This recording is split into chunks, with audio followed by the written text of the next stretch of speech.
This is Sue Reynolds with the American Student Achievement Institute. This video is part of our video series for redesigning school counseling and guiding all kids. The purpose of this video is to prepare your counsel for meeting 6 on activity selection. We will walk through each of the presentation slides and provide facilitator tips. So let's get started. So first of all, this is your very last council meeting for this year, and we think this would be a great time to give your council a big thanks for all of the time and energy that they've put into helping you develop your foundations for redesigning school counseling or guiding all kids. Your foundations are now complete, and in this meeting we're moving from those foundations to action. So we think it would be good to just kind of go over the year in review. And to look at, really this year has been a series of questions. The first question was, who's involved in this movement? And you created an organizational structure. Your steering team were the managers of change, while your council were the decision makers in change. And the first question that you talked about with the council was what are our common dreams? And you created that vision statement. The vision statement painted a picture of ideal students and also the practices of ideal adults. And that vision was based upon a set of core common convictions. Next question was, what choices do successful students make? And that set up a series of discussions about goals. And we started out with a large number of goals that you have for your program, and then we funneled down to a very small number of specific goals that you would work on first. So the first question was, what choices do successful students make? And that resulted in a large number of goals, some of which you will not focus on right now. You'll cover in future years. Then we asked which choices are most important, which choices are you already helping students make, so you know there's some priority to those choices because you're already working on them. And then which choices maybe are key because they're important choices, but so few students are making those choices. So we looked at data to help you understand that as well. So once we looked at those 3 questions, then we came up with your priority goals. And those are all of these student choices that you want to help kids make next year. So anything that you're working on is a priority goal. Anything that you plan to continue working on or that you will work on next year is a priority goal. Then you asked, of all the things that we're going to help kids work on next year, of all those choices that we will actively help kids make, which choices do we want to spend the most time and energy on? And those became your focus goals. And for most of you, you have 1, 2, or maybe 3 focus goals. And for our purposes, even 1 is okay. If there's one thing that you're really going to help every single student in the building make that choice, that's huge. So we don't want a large number of focus goals, just a very few very small number of focus goals. And then the last question is, why aren't kids making the targeted choices in those focus goals? So that very small number of choices that you really want to help kids make, why aren't kids making those choices? You did a root cause analysis and you came up with your root causes or your explanation of why kids aren't making those choices. Okay, so today we're moving to action. And you're going to help the council talk about what activities will we do next year to address our focus goals. And we're acknowledging here that there's lots of different delivery methods, but the one that we're focusing on is counselor activities. So we're looking specifically at what are your counselors going to do next year to help you address your focus goals. The counselors will probably be working on all of those priority goals, but we really want to, in this discussion with your council, to focus on what are the counselors doing with those focus goals. And then in a small way, right at the end of this council meeting, we're going to talk about, are there any community organizations that want to step forward right now to talk about what they could do to help address those focus goals. We know that in most schools there may be a community organization or two that is already helping you deliver your guidance activities. And we just want to formalize that and acknowledge that those those organizations are partners in your program. We'll do that right at the very end of this meeting. So the majority of the time in this meeting, the vast majority, we're going to be talking about counselor activities. So today's agenda is we're doing two things. One is we're going to very quickly review school counseling terminology, and then we're going to look at each focus goal. And for each goal, we're going to discuss what are the current activities that are addressing those goals and that goal. And are we going to keep that activity, revise it, or omit it? Then we're going to say, okay, are there any other activities that we should be considering? We'll pull out your activity parking lot and see if there's anything there we should be considering. And then finally, are there any community organizations that wish to become partners right now? All throughout this meeting, we're going to be doing capacity checks. One of the things that can happen at this point is everybody gets really excited about helping kids, and we just start piling activities onto the counselors. So we want to be very careful that if we're adding an activity to the counselors who are probably already at capacity, then we have to take something away from the counselors. And again, as we look at each activity, there may be things that really don't align with our goals that we can take away and provide extra time for counselors to do different activities.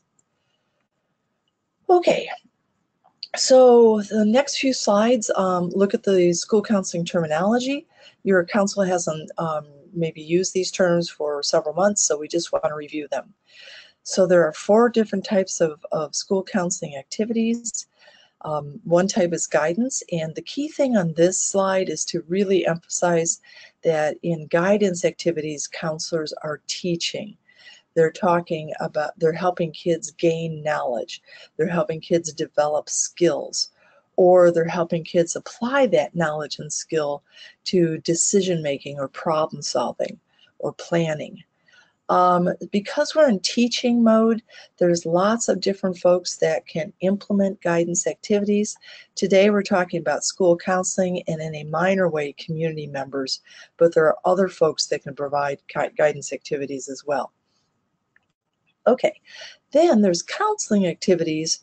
Those are the activities that help some students who maybe are coming to school with a personal or social issue that's interfering with learning. So again, counseling activities are not for all kids.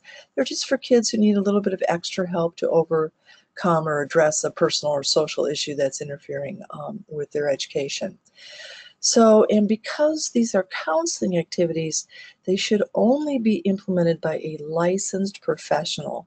So a licensed school counselor, licensed school social worker, or a licensed school psych. So that would be, of course, your school counselor, but it could also be your school social worker, school psych. It could be a licensed person in your community too at the end of this discussion who's providing services for your students.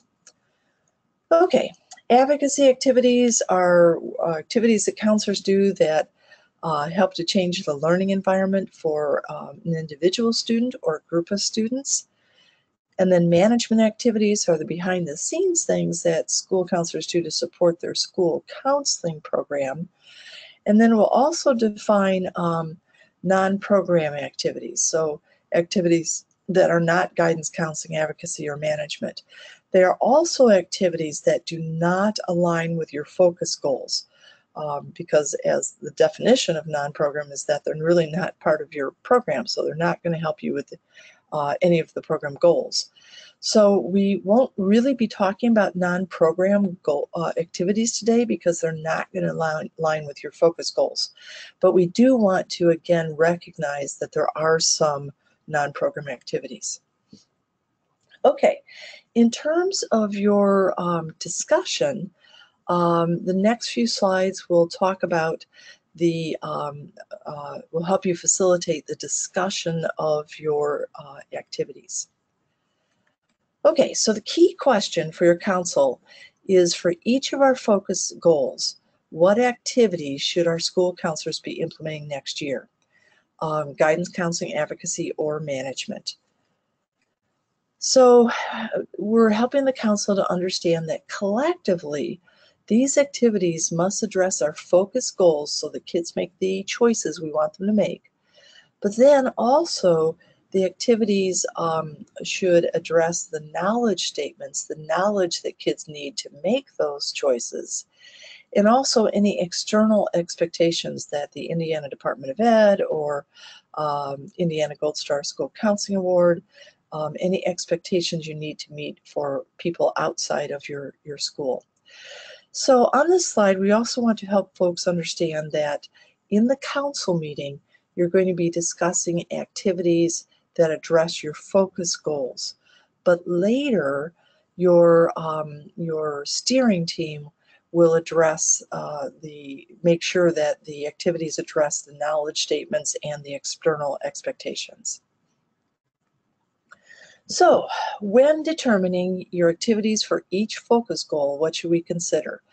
So your council will take your council through a series of activities where they will consider your data target for each of the goals, how much growth do you want to see, and also the root cause for each of the focus goals, what's getting in the way. And then collectively, all of your activities should enable you to reach all of your focus goals by addressing the things that are getting in the way. So here's today's tasks. Your council will do three things. First of all, they're going to review your current activities to see if they are aligned with each of your focus goals. Then you're going to brainstorm new activities, possible new activities to add or park. And then finally, you're going to do a couple of checks. One is a capacity check to make sure that you're not stretching your counselors beyond their capacity to deliver. And then also a consensus check to make sure that you have consensus among your council that this is the direction you want to go. So we'll start with the looking at the current activities. And we think it's really important to give your council an example so they see how these questions play into the discussion. So in the example, we're looking at a school who has a focus goal that all students will have a written plan for their future that includes those items. So a written plan for their future, that's the choice we want them to make. So we're showing your council that they're going to be looking at two different reports. The first one is the focus goals report. And you can see on this report that here is the focus goal, have a written plan. And over at the right, there is the data that's associated with this goal. So we know right now in this school, 28% of the students, or 670 out of 2,368, 28% of the kids report that they have a future plan. And our target is that 100% of them will report that they have a future plan that includes all those components. So that's the goal, and this is really important. By seeing the size of the gain that we want to experience, that really kind of informs our decisions about what activities we need to do. If this had been a 28% to a 29% target, then probably we would have just continued what we're already doing, but just maybe done it in a better way, maybe revised some of the activities. But when we're looking for a 28% to 100% jump, that's going to cause us to really do some things differently, to do some major initiatives to capture 100% of the kids. So it's really important that your council see the jump that you're aiming to make. So sometimes folks say, oh my gosh, 28% to 100%, that's maybe too big of a jump. But no, it's perfectly okay to have that big of a jump as long as you can envision the kinds of activities that would create that kind of a jump. So for me, I'm thinking, gosh, if we were to put some kind of structure in place where every single student was going to be taught about creating a future plan, a future goal, if every single student had an opportunity to sit down with an adult to talk about their future goals, I could really see this going from 28% to 100%. It just may cause the school to have to create a different organizational structure, a different way of reaching out to kids. So if you're going to 100% on your goals, if that's where your council has gone in the past, that's not a problem. We just need now to put a plan in place, activities in place that will cause the school to experience that jump. So those are the targets. And then also in this report, there is a section that tells us what are the things that are getting in the way. So this also will help steer your activities. So we know right now that kids don't have a written plan because there is no template. They don't know how to create this plan. They don't know about career clusters. They haven't done a career interest inventory. They don't know about all the different types of post-secondary ed. So as I'm a council member and I'm looking at this, I'm seeing, okay, we need to do something majorly different. And whatever it is, it's got to include these root causes. It's got to address these root causes if we're going to be successful. So it really, this information on this focus goals report really helps me to understand where I'm going with my activities. Then the other report is the Priority Goals Crosswalk report. So this is a second report that your council members will have. It's also very key to the discussion. So on this report, we're seeing, here's the goal again, the priority goal. And then here are all the current activities that students are doing that are aligned with this goal. So now, this is really key. When I'm looking at this report, there are a couple sections. One is I'm seeing here that here's all the current activities, and for each activity, there is a grade level. So I see that one of these activities even starts with 8th grade to get kids ready as they're signing up for, we want the 8th graders to have this plan so that it informs their course selections for high school. Then also we have the instructional level. So we see that some of the activities are introducing the concepts that we need to teach. Some are reinforcing, and some are asking the kids to use that information to make a decision or solve a problem. And then finally, this report shows the percentage of students participating.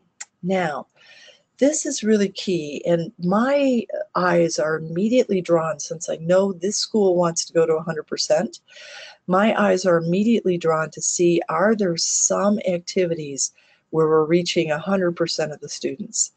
And then I'm looking at, okay, and where are the introductory activities? So I'm immediately drawn to this activity that is both 100% and introductory, and I'm seeing that it's being implemented with the first grade of students that are coming into my building, my 9th graders.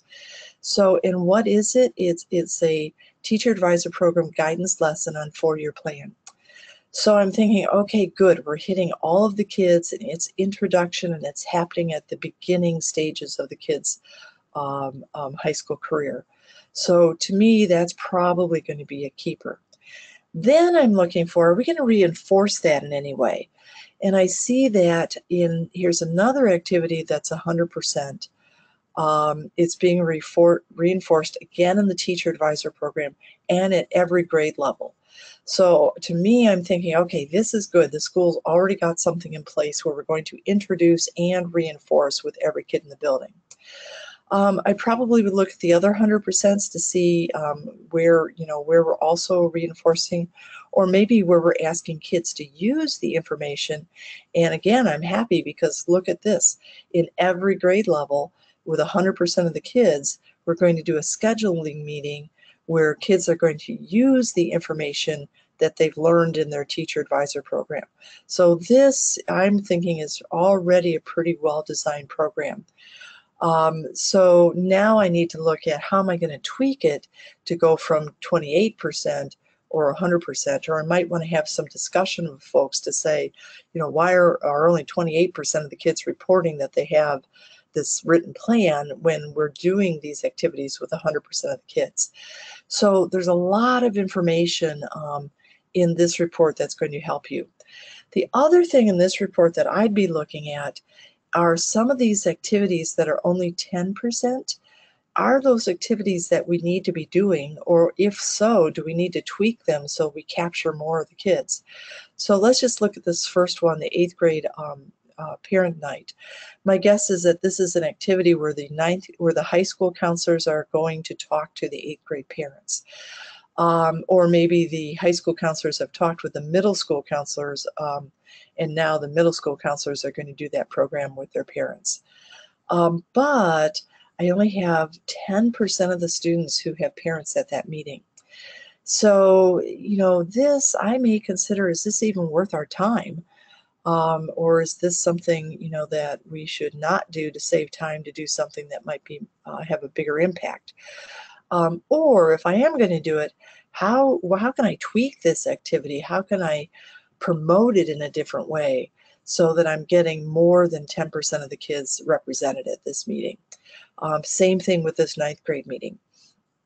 So again, if you talk through this example with your council, it gives them kind of a framework for how they should be looking at the 2 reports that you're giving them.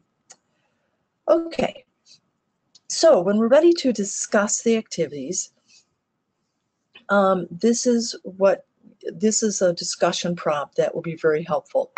So there's one of these posters. Actually, it'll print out as an 8.5 by 11, but you'll blow it up into a poster. There's one of these posters for each of your activities. So this is the poster for the written plan. And so basically what we're going to do is we're going to look at each current activity, and we're going to ask the council, is this an activity that we should keep, revise, or omit? Your council members will be looking at those other 2 reports to help inform their opinions about what you should do with the current activities. So, so that's the first task. So we'll look at the first activity, 21st Century Scholars. We're going to look over here to that introduce. We'll look at the grades that activity covers, the participation level, the information that's in the 2 reports that they have. And then if they decide to keep this activity, you'll just put an X in this keep column. If they decide this is something where they want to revise, maybe to get more participation or to expand it, they'll click revise. Or if it's something that it really doesn't align with any of our goals, then we'll omit it. So we'll work through each of your activities, and then at the bottom of this poster there's a lot of blank lines. So then we'll ask the council, what new activities should we consider? You've got your activity parking lot also as a poster that you've put up on the wall, so you can go to the activity parking lot and say, here's some activities that we parked for this target, for this focus goal. Should we be considering some of these? You'll write any activities that come up. You'll write them at the bottom of the poster, just add them onto the poster. And then the last 2 columns, you'll say, you'll put an X in for that activity if it's a new activity that you're going to include, you're going to add to the program. Or if it's a good activity but you don't have time to do it right now and you want to continue to keep it on the parking lot or add it to the parking lot, you'll put an X in the last column. Okay, so that's the discussion prompt. There's a different poster for each priority, for each focus goal. So for each of your focus goals, 1, 2, or 3 of those focus goals, you'll discuss this poster. Then if you want to have a discussion about some priority goals, the ones that are not focused, but maybe just some of your more important priority goals, you also have a poster available for your priority goals that are not focused. So you could add some priority goals into this discussion if you want to, but there's no expectation on our part that you do that. We've just given you the tools in case you want to. So, but we would like you to discuss, we think it's a great idea to discuss the activities for each of your focus goals. Okay, so you'll do that poster for each of your focus goals, and then we want to do a quick capacity check. So you're saying to folks, think about these activities now that we've just put on the counselors' plates. And counselors, big time, you need to be thinking about all of the activities, and on the counselor's behalf, let's all of us think about the counselor's capacity for doing the things that we've asked them to do. So let's first of all think about the counselor's time. And then you're saying, at a past council meeting, we define the amount of time that we think that we desire for our counselors to spend on these different types of activities. So let's just think about this. The activities that we just put on the counselor's plate, do those activities align with the percentages that we came up with at our earlier meeting? And here, for example, if all of the activities that you put on the counselor's plate are counseling activities, so you've got like all the counseling activities, and then you think back and you said, man, we want our counselor to spend 30% of their time doing guidance activities, but we haven't put any guidance activities on the counselor's plate. Then we need to make a change. We either need to change the time percentages or we need to change some of the activities, because these two things should align. Your activities and the amount of time it takes for the different types of activities that you've given the counselors, that should align with the time percentages that you've desired for the counselors. So yeah, so we just want to do kind of a quick capacity check there. The other thing is that we want to keep in mind that if I'm stereotyping school counselors, I think that they are the most kind, caring individuals in the world, and they're going to want to help kids in every way immediately. It's really common for counselors to want to take on too much. So again, counselors, please be careful here, because if this is your last chance to say, although I'd love to help kids with all these things, I'm afraid that if we put all these things on my plate, it's going to spread me too thin, and I'm going to end up doing everything in a mediocre way. And if you're not a counselor, please be watching for this. Please don't allow your counselors to overextend themselves because they have these big hearts. What will happen is that, again, you'll end up doing everything in a mediocre way instead of doing a few things really well, which is what we want. So, okay, so there's the time capacity check. And then the other capacity check is your resources. So do you have sufficient funding to do the activities that you've planned? If not, how are you going to get that funding? And if you think you can't get that funding, then that activity needs to come off the list.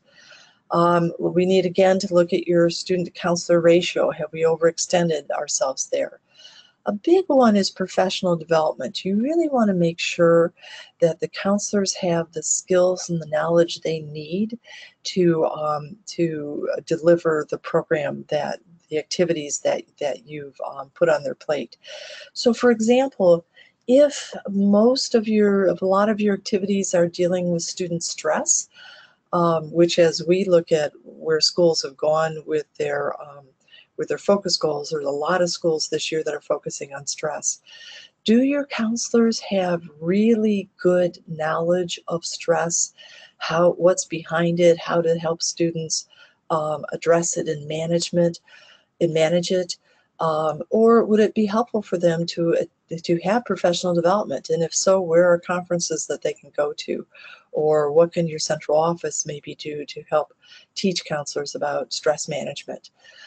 So professional development is a big one, or maybe it's technology, or maybe it's students' perceptions of counselors that need to change in order to have counselors be able to implement the program that you developed for them or with them. So we again, we want to look at capacity in terms of time and resources. Okay, so then after that extension, after that discussion, then we want to look at are there any community organizations that want to jump into action right now? So we're asking your community members on your council, do any of you, have an organization that wants to help right now with our focus goals? If so, we'll make you into a RSC or a GAK partner. And that would mean that you're, as an organization, you're going to do something. You're not just going to participate in discussions as council members, but you're going to actually deliver an activity next year. So are there any organizations, right now that want to jump to action?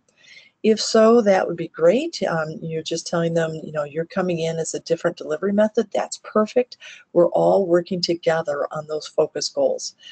And so you're just talking and teasing out right now, do you have any partners? It would be nice to have a partner or two to kind of prime the pump so that next year, as you continue to build your partners, you've got some examples in place of organizations that have already stepped up as partners. Okay, and then finally, we're doing a consensus check. Can we live with these activities, and can we support them publicly? Now, at this point, your council is probably having questions about what's going to happen next year. So we, in our model, we don't turn over council members. However, we know that that's going to happen. We know that some council members will move out of town, others will just need a break. So it's very okay to acknowledge that some council members may turn over, and that's fine. You'll just work to replace them.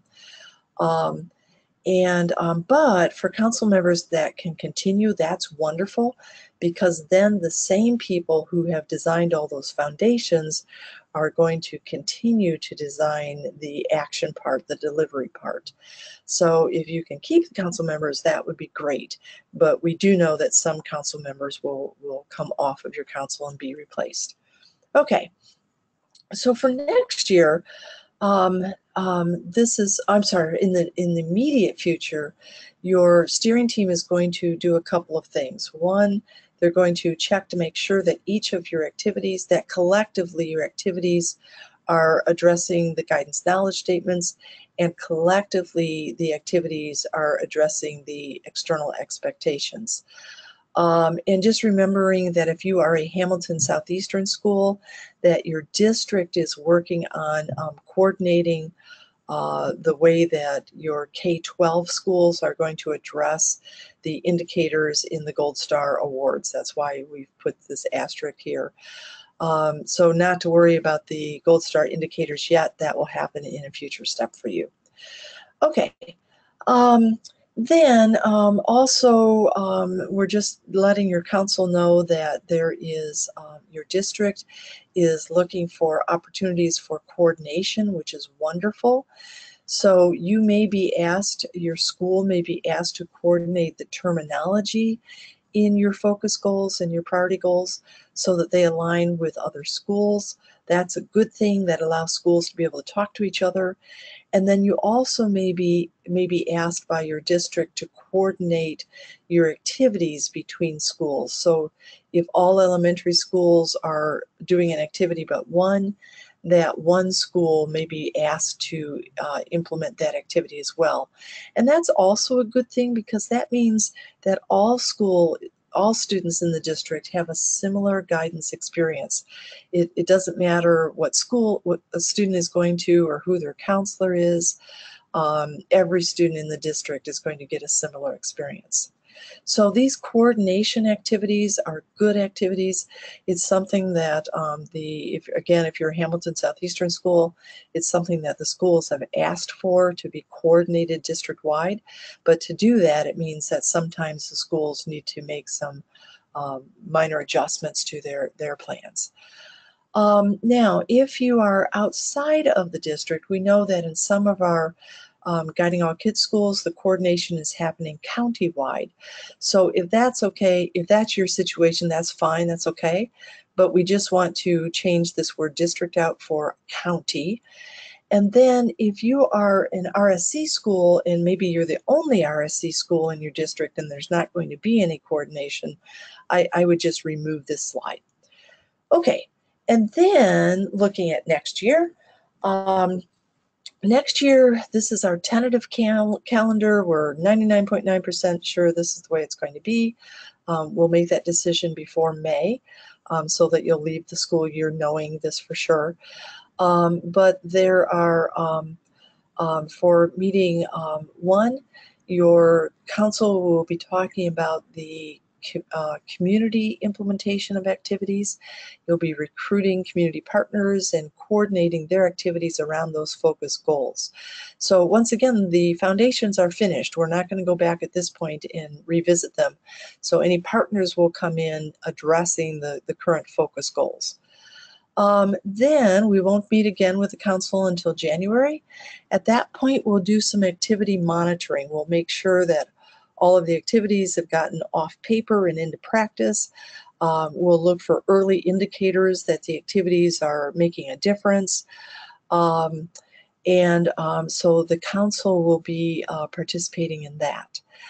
And then finally, at the last meeting of your council, we'll be looking at doing an annual foundations review. This will something we'll do every year.